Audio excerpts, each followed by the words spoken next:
Consider a situation when you have been asked to understand how a process works. You held discussions with the concerned business stakeholders and you are now explaining the process back to your lead or whoever assigned you this task.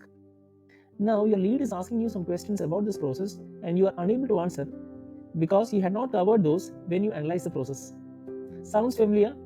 If so, this video is for you.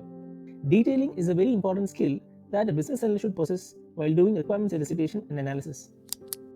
And the level of detail you get to is based on the level of detail you look for. And this is in turn dependent on the depth of questions that you ask the business stakeholders when you do the requirements elicitation. Today, we are going to discuss a technique known as scenario analysis. It is an excellent technique to think through the steps to be followed to complete a piece of work, and thereby reducing chances of omissions. Let's begin. Every process is in place to fulfill a need. So, when we start our analysis, the first thing that we need to understand is the outcome that need to be achieved at the end of the process.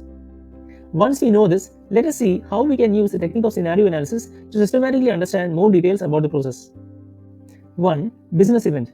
Identify the business event that triggers the process. These are primarily of three types: external event, internal event, and time-based event. An event is considered as external when the source of trigger is external to the organization.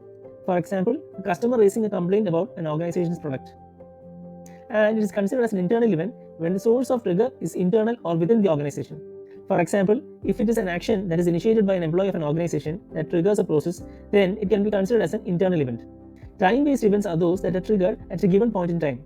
For example, a process that is triggered every night at 11:30 p.m. can be considered as a time-based event. 2. Set of actions involved. Identify the actions that are to be completed to achieve a successful outcome from the process.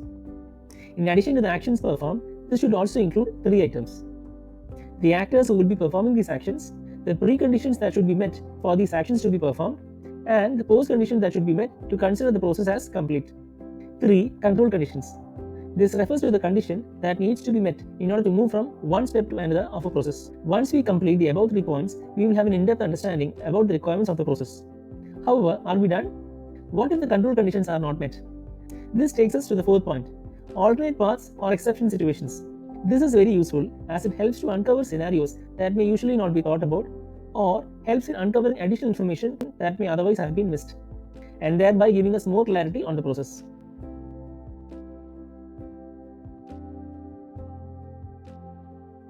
Let us confirm today's learning with the help of an example where a contact center agent is trying to resolve a customer's query over a phone call.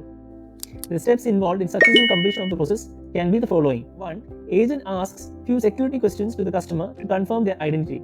2. The agent identifies the relevant information from the organization's knowledge base. 3. The agent clarifies the customer's query. 4. The agent asks the customer whether he or she has any additional queries. 5.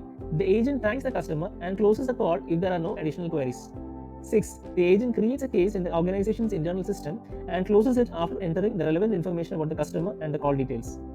In this example, a precondition can be that the agent should have access to the system to verify the customer's identity, and a post-condition can be a closed case in the organization's internal system. A control condition can be that the customer should correctly answer all the security questions before the agent can proceed further to clarify the customer's queries. An alternative path can be the scenario when the customer is unable to correctly answer all the security questions and the associated next steps in that scenario. Hope you found this video to be useful. Thank you so much for watching. See you in the next video.